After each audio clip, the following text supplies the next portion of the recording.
Evercon va lungo con le mani dopo il sospirone di sollievo. Wolf riesce a girarsi bene nonostante il pressing di Beltrame, con tunnel su Cipolla. Va da Mandorino che scambia con Del Vecchio, si chiude l'1-2, ancora Wolf, tocco di ritorno, ancora Del Vecchio, bellissimo gol! Mamma mia che azione, ragazzi!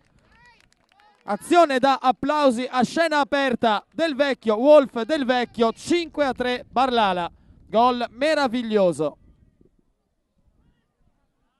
Tutto di prima, tutto in velocità, con sponda di tacco, veramente gol memorabile. Quasi 16 minuti di pura rabbia il Barlala.